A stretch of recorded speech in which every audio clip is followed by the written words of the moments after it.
So you were telling me that this is your first summer not in Greece?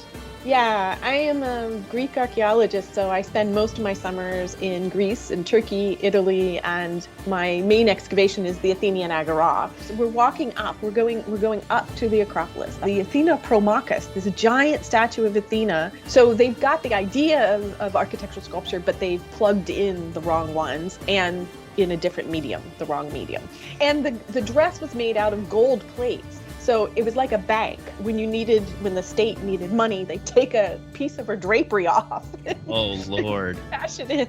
Yeah, look at that. So you can imagine the sailors coming in and seeing the sun shining off of her helmet. Woo! Now what are you going to do here? Well, I'm going to jump into a pile of leaves. Or here it looks like hay, I guess. Sometimes it's flowers, sometimes it's leaves, sometimes it's hay, but there's always something to break your fall that would in no way actually break your fall in real life. This is the sanctuary of Artemis Brauronia, and that was Artemis, the little statue of her back there, big statue of her, and now we're climbing over. Wow. You're like, this is a great thing, and I'm like, I'm going to climb over it. This is So there we see the Theater of Dionysus sticking out. And I did look at this on YouTube, and this is really, really amazing, the detail here, because if you go to Athens today, the Theater of Dionysus is a curved structure. You probably remember it. Yeah. And this is rectilinear, which is the more accurate classical form. The round one is the Roman. So they did their research. That's what I mean. It's amazing.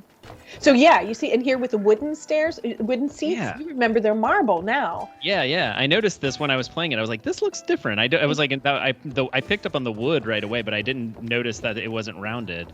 Yeah. So this is, again, a really accurate detail.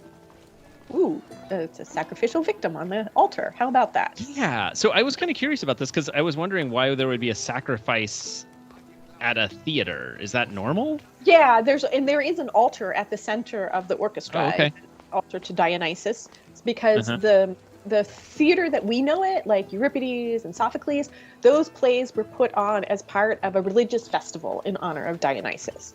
So sacrifices go along, and then behind the theater is a temple of Dionysus too. So it is so all of that theater was generated as part of a religious festival. Yeah.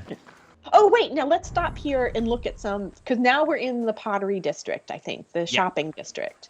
Yes. So there are a bunch of pots here and a couple things.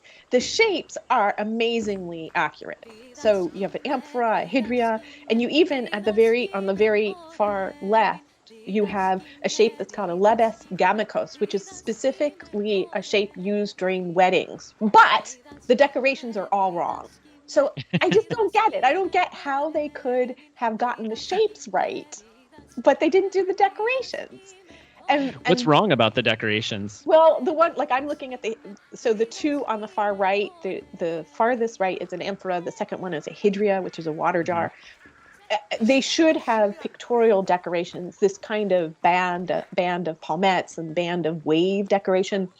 That never happened. Those things are subsidiary decorations that would be very tiny, but the majority of the vessel would have some sort of picture on it, mythological picture or something like that. Oh, there's one that's painted. You see them on the left? Yeah, with the figures. Yeah, so that shape is called a pelike. So that's more accurate there. That's done in the red figure style. But then these are wrong. Right. But we don't have any actual potter's workshops surviving archaeologically, probably because they were ephemeral like this with just wooden enclosures. Because most of the work that you do for pottery is outside. So